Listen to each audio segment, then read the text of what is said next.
Welcome to DNS channel.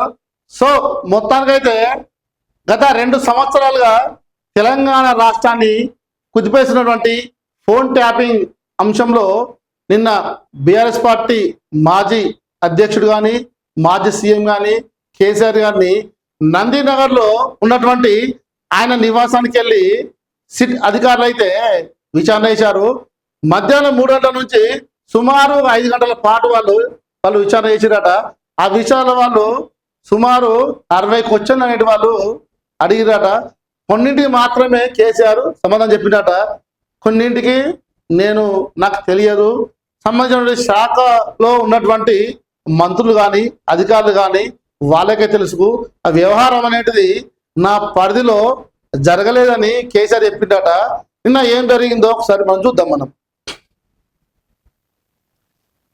పెద్ద ఆయన supreme మీరేనా, రాజకీయ ప్రయోజనాల కోసమే ట్యాపింగ్ జరిగిందా? రేవంత్ ఆయన కుటుంబ సభ్యుల ఫోన్ ట్యాపింగ్ మీకు తెలిసే జరిగిందా? ప్రభాకర్ రావు టీంతో మీరు ఎప్పుడైనా నేరుగా మాట్లాడారా? ఇజ్రాయల్ నుంచి తెప్పించిన సాఫ్ట్వేర్ కోసం బీఆర్ఎస్ అకౌంట్ నుంచి డబ్బులు వెళ్ళాయా? మాజీ సీఎం కేసీఆర్ పై సిట్ ప్రశ్నల వర్షం, సుమారు 5 గంటల పాటు విచారణ, 60 ప్రశ్నల్లో కొన్నింటికి సమాధానం ఇచ్చినట్టు టాకు. అనంతరం ఎర్రవెల్లి ఫామ్ హౌస్ గట మన కాక పోయిందట.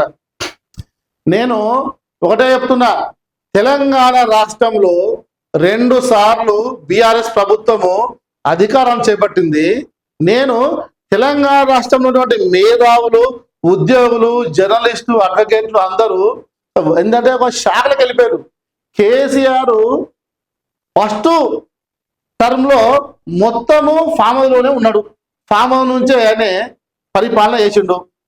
రెండోసారి ప్రజలు సరే ఆయనే వయసు రీత్యా కొన్ని కారణాల రీత్యా రైతు బంధు ఇచ్చిండు, పింఛన్లు ఇచ్చిండు, కొన్ని మన కళ్యాణ లక్ష్మి ఇచ్చిండు, కొన్ని పనుల దృష్ట్యా మళ్ళోసారి ఏం చేసిండ్రు, రెండోసారి కూడా అధికారం కట్టబెట్టిర్రు.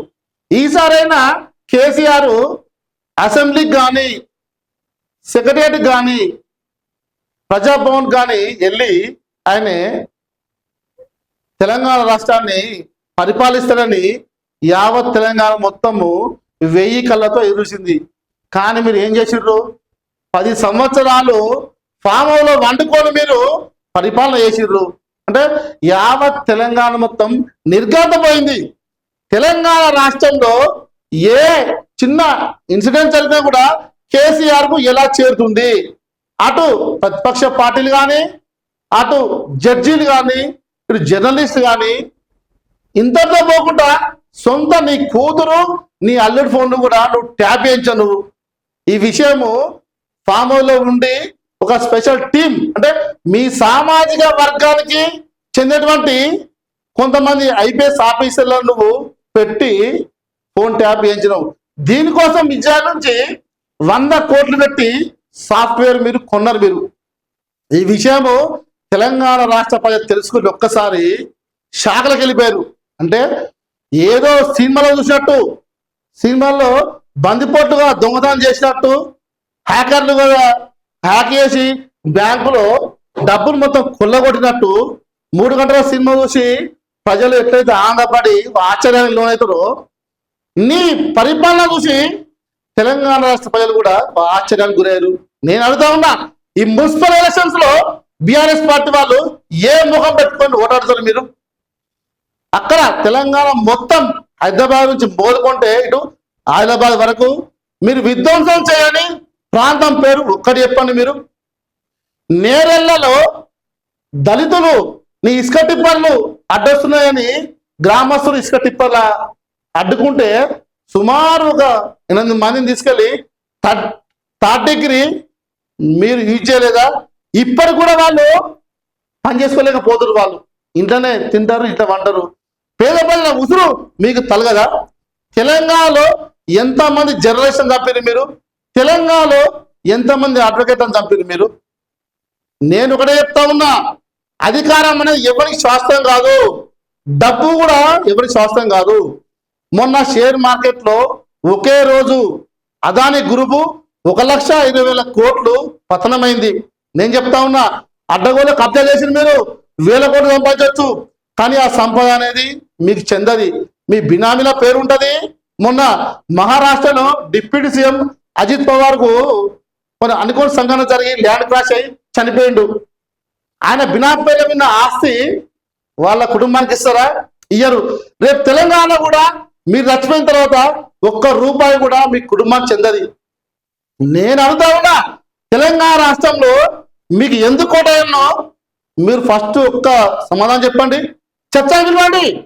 జనగామ ఎమ్మెల్యే పల్లా రాజశేఖర్ గారు మీరు వస్తారా? నన్ను రమ్మంటారా? మీరు జనగాంలో కానీ చేరాల కానీ బీఆర్ఎస్ పార్టీకి ఓటు ఎందుకు వేయాలి? చేరాలి అంబేద్కర్ సెంటర్కి రండి, నేను టెంట్ వేపిస్తా, కుర్చీ వేపిస్తా, ఇద్దమే కూర్చుందాం, లైవ్ పెడదాము, 100 మంది పిలుతాము, నేను క్వశ్చన్లు అడతా, మీరు సమాధానం చెప్పండి. మీరు చేర్యాలను విధ్వంసం చేయలేదా? మీరు జనగామను విధ్వంసం చేయలేదా? మీరు ఎందుకు ఆ దొంగలకు ఎందుకు మీరు సర్దిగాడుతున్నారు? మీరు ఒక మాట మీరు అడగరా? తమ్మి నువ్వు ఏం పని చేస్తున్నావు? నువ్వు 50 లక్షల ఈ కార్యకర్త నీకు తమ్మి నువ్వు ఏం పని చేస్తున్నావు? 30 లక్షల కార్యకర్తి నువ్వు అడగవా? అంటే దోసుకోవాలి, దాచుకోవాలి. ఎవరన్నా అవినీతిని ప్రశ్నిస్తే వాళ్ళ మీద కొన్ని వేల మంది మీద జనాభా కాన్సెన్స్ లో అక్రమ కేసులు పెట్టిర్రు. కొన్ని వందల మంది మీద మీరు భౌతిక దాడులకు దిగిర్రు. జర్నలిస్ట్ కూడా మీరు కొన్నారు, కొంతమంది బెదిరించారు మీరు.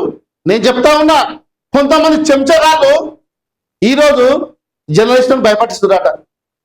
జాగ్రత్త సీను, జాగ్రత్త విక్రమ్, టిప్పర్లు తిరుగుతున్నాయి. ఏ క్షణమైన టిప్పర్లు మీకు ఎక్కొచ్చు. నేను ఒకటే అడుగుతా ఉన్నా, నువ్వు ఎన్ని వేల సంవత్సరాలు బతుకు భూమి మీద నువ్వు టిప్పర్లు ఎక్కితే నువ్వు చెప్తున్నావు మేము ఎవరికి అన్యాయం చేసినాము, టిప్పర్లు ఎందుకు ఎక్కుతాయి? సమాధానం చెప్పు. నువ్వు నీకు దమ్ము ధైర్యం కనుక ఉంటే బీఆర్ఎస్ పార్టీ చెంచా నాయకులకు అంబేద్కర్ సెంటర్ మీరు రండి, నేను ఒక్కనే వస్తా, మాట్లాడదాం. మనం పొద్దున్న నుంచి సాయంత్రం వరకు మాట్లాడదాం. మీరు ఏం డెవలప్మెంట్ చేసిర్రో చెప్పాలి. మీరు చేసే పని కూడా ఆ పైసలు ఎవరిచ్చిండవి?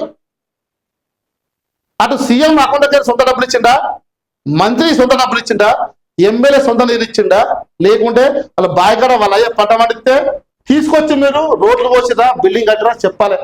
కొంచెమైనా సిగ్గు అనిపిస్తలేదా?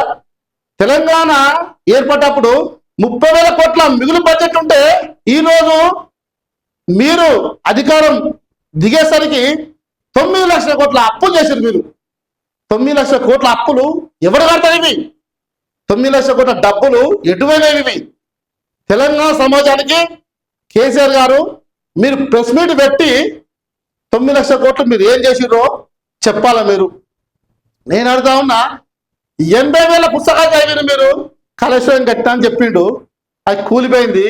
ఏందే ఇదంటే బాంబులు పెట్టి పేల్చిరు అని చెప్తుంది. తెలంగాణ సమాజం అంతా నవ్వుకోబడుతుంది.